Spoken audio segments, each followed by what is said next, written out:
A Bíblia diz em Isaías, eu não vou lembrar o versículo agora, que fala a respeito de espíritos familiares, né? Espíritos familiares que saiu de geração e foi para uma outra geração. E isso vai se passando, e se nunca houve arrependimento, renúncia, nunca houve confissão dos pecados praticados, é aquela velha história, todo abusador já foi abusado.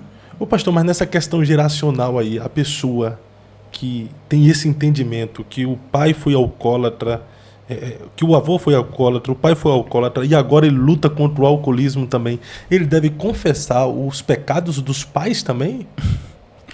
Entra no contexto, Daniel 9,16, né? Daniel falou, nós estamos aqui por causa dos nossos pecados e pecados dos nossos pais. Mateus 23, Deus abençoe, Celso Godoy está aí ao vivo, glória a Deus. Pastor Celso. Deus abençoe, pastor Celso. Deus abençoe, pastor Celso é uma bênção. Tem que trazer ele aqui. Ele já está convidado já, mas ele não vem não, ele tem medo. Brincadeira. Era bom trazer o Celso para a questão de hebraico e grego. Ele é bom, né? Tá convidado, pastor Celso. Convidado, vamos ver uma data. Aí olha só a ideia da questão. Mateus 23, Jesus foi muito claro, né, sobre os fariseus que adornavam os túmulos dos profetas. E Jesus foi muito claro quando ele diz: vocês por vós mesmos estão dizendo com a vossa boca que são filhos dos que matam os profetas.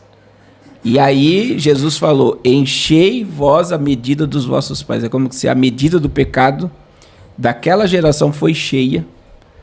Daí Jesus está trazendo a memória do pecado dos antepassados e do pecado daquela geração que estava cometendo e queria cometer. Que Jesus falou que eles iriam matar, os que eles iriam enviar apedrejados, açoitados e crucificados. Jesus está falando da morte dos apóstolos já. Então Jesus está falando de uma punição. Aí o Celso está dizendo que vem. Jesus está falando de uma punição para o pecado daquela geração, que foi o clímax ali, a medida do pecado transbordou dos antepassados, que são pecados que foram sendo cometidos e nunca houve arrependimento e confissão deles. Então, muitas das vezes, o eu visita a maldade dos pais nos filhos. Precisa ser meditado, é Êxodo 24. Eu visito a maldade. Aí eu aceitei Jesus, certo? Eu aceitei Jesus. Meus pecados foram perdoados. Estão perdoados.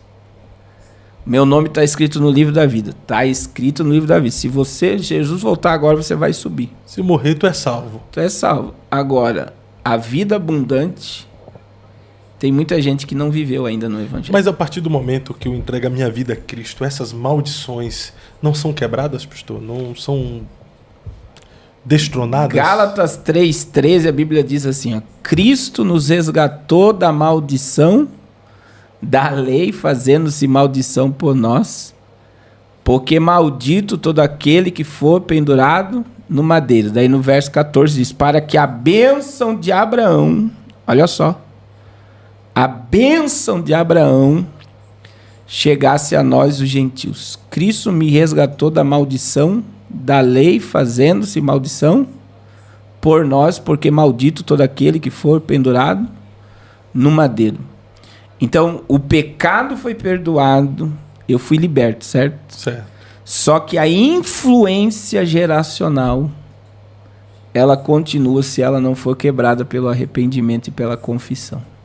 Então há essa necessidade de se arrepender pelos pecados do passado. De eu fazer é simples, eu fazer um histórico, né? Isso quebra a teologia, né? Dos pecados cometidos que nunca foram. Os assembleanos mais tradicionais já estão tá destruindo. E eu entender, e eu vou dizer assim, Fábio, é algo particular meu, que eu vivi essa experiência, né? Eu fiz o Silk com a pastora Tânia Tereza, que é uma juíza, é uma senhora, ela tem mais de 80 anos, né? Eu recomendo que todos façam. A nossa teologia ela é totalmente aniquilada, ela é uma juíza. E assim, eu descobri algo, veja bem, eu fui viciado em droga, não era um viciado de usar droga. Existe aquele viciado que usa droga, vai para casa, dorme. Não, era viciado de usar muita droga. E eu descobri, veja bem, crente já tá. Eu fui descobrir depois da minha conversão, agora, foi em 2022, sentado na sala da minha mãe olha para mim e diz, eu tomei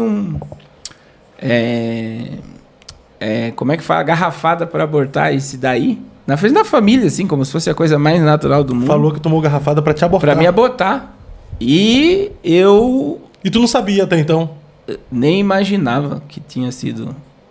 E aí você vê, aquele espírito de morte ganhou uma legalidade contra a minha vida que me cercou. E a rejeição da minha mãe, porque ela me rejeitou no ventre, certo? Porque ela quis me tirar. Sim. Ela me acompanhou depois do cristianismo. Eu estou dizendo algo que eu vivi. Eu não estou dizendo algo que outro viveu. Então, muita coisa muda na nossa mente quando a gente começa a entender as legalidades que foram dadas para nós sermos atacados. Você está entendendo? Então, assim, e isso nunca tirou a minha convicção de salvo, tá? Eu sou salvo, sou perdoado e tal. Só que existia influências que me alcançaram e estava querendo alcançar a minha geração. Então, como é que eu entendi isso? Né? Eu pedi perdão a Deus dentro do seminário lá da Tânia Teresa, do Silk. A gente faz uma... É muito forte, né? É uma imersão mesmo. Você vai para uma sala com o pastor, eles te dão uma folha, sei lá, está lotada de pecado, de imoralidade, tudo. Você preenche a folha e você vai confessar teu pecado e após eles rasgam aquela folha e tal. E aí vem a questão geracional, né? Você faz tipo uma árvore genealógica, é isso que fala? Isso. E aí você faz todo um cenário ali e você entende que tudo que o diabo pode ter na mão para te atacar, ele perde toda a legalidade. E houve uma mudança... Porque é exposto ali. Sim, você te traz à luz tudo aquilo que estava oculto na mão dele. Essa, você está entendendo? É a história que conta sobre Martinho Lutero, né? Que o diabo, no final da sua vida, apareceu com uma lista de todos os pecados de Martinho Lutero. E Martinho Lutero não se defendeu de nenhum. Ele só apenas disse, tá bom, você tem razão, eu cometi todos esses pecados, mas coloca aí no final, o sangue de Jesus me purifica de todos eles. Sim, e aí a gente tem a questão, é aquilo que a gente sempre fala, você vai no médico com sintoma de câncer, qual é a primeira fala do médico? O médico vai perguntar, tem alguém da tua família que já teve câncer? Porque a medicina entendeu que é genético. Então, se foi hipertenso, teu avô, teu pai, você está entendendo? Diabetes já está geracional, o câncer geracional. E por que é difícil as pessoas entenderem que o espiritual pode ser também? É verdade. Boa. Não é? É. E tem muita gente, na verdade, que combate essa questão de maldição hereditária, né? Que não existe mais. E, infelizmente, existem muitas igrejas que estão com pessoas oprimidas, deprimidas por pecadinhos de estimação, por ciclos viciosos.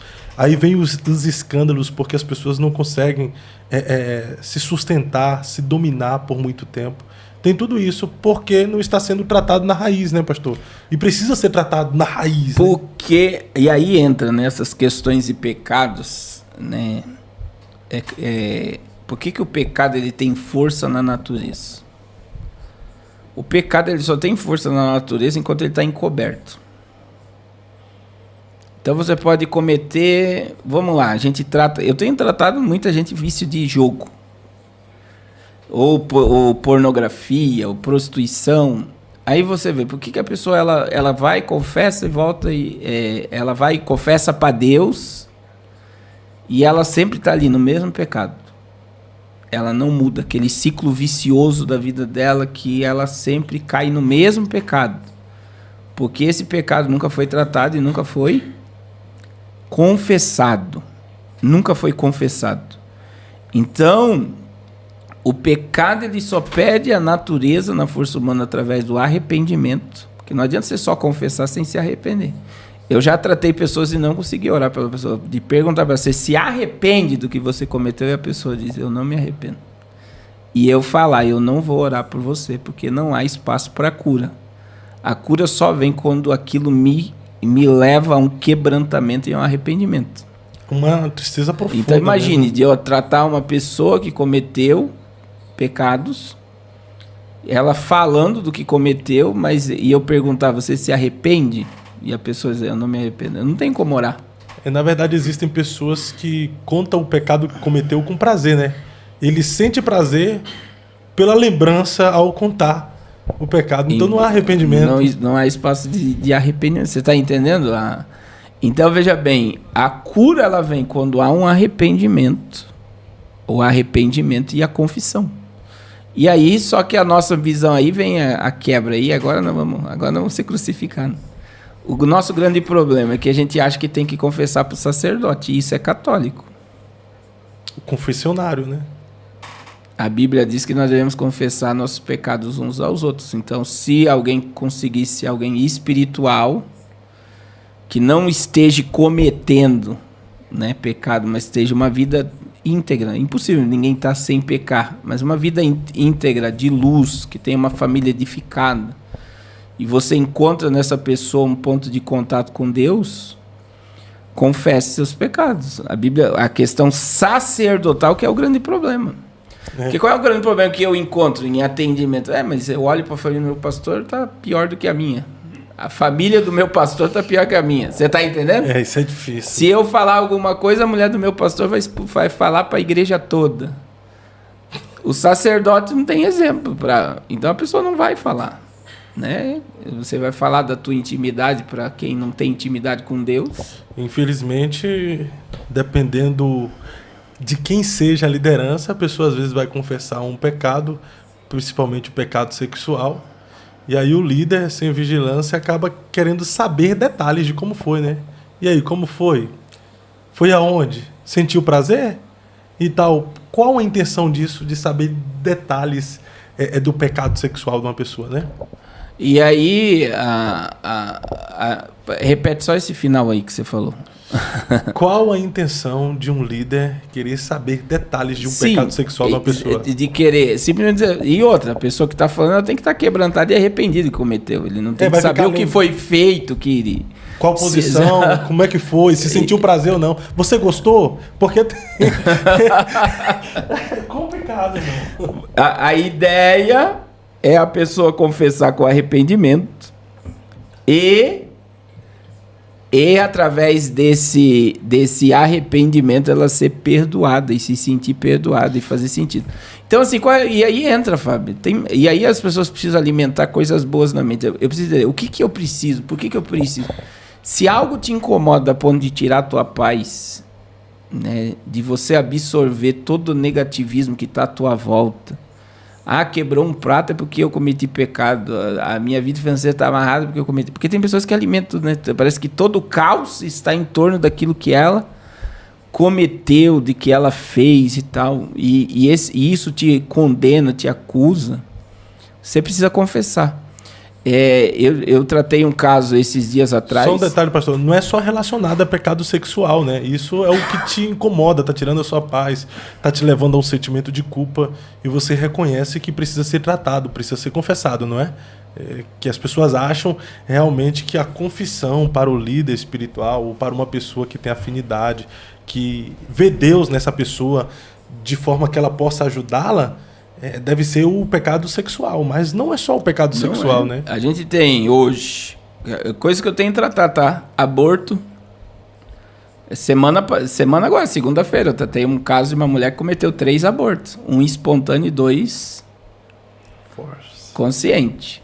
Semana passada, até a gente deu uma pincelada lá no outro podcast, que foi o caso de uma africana de Moçambique, família toda em magia, ela se converteu, se batizou e ela fez trabalho para os 2 maridos e um namorado dela agora. Depois de convertida. Depois de convertida, dentro da igreja, e o último trabalho, o demônio pediu para ela pegar o sêmen do namorado.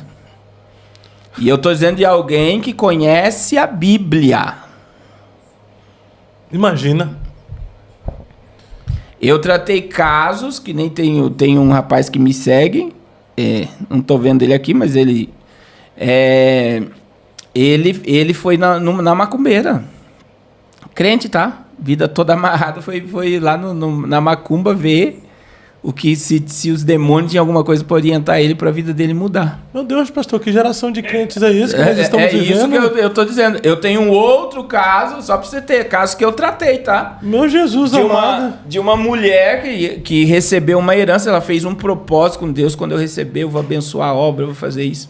O que ela fez? Ela começou a ter um caso com o amigo do marido, fez o marido abrir uma empresa para o amante, comprou celular para o amante, comprou carro para o amante. Resumindo, se apaixonou, caiu na mão de uma cigana. Eu estou dizendo de crente, eu não estou dizendo... Serva de Deus? Serva de Deus.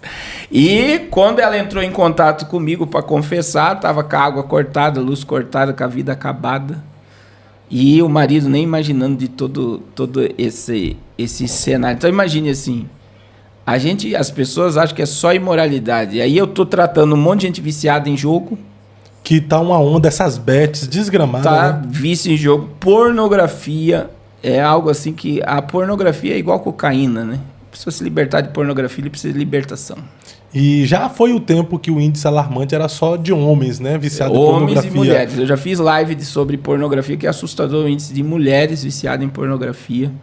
E aí, isso são os básicos, né? Mas tem coisa aqui que não é bom nem comentar, de tratar assim, de você passar mal. O senhor passar mal. O senhor trata de pessoas assim... De passar mal, de ouvir coisas assim, que um ser humano ter coragem de... Mas aí você tem que pensar como é que Jesus iria tratar essa alma. Né? E aí você trata como Jesus trata, com amor e compaixão, porque o Filho do Homem veio salvar e buscar o que se havia perdido.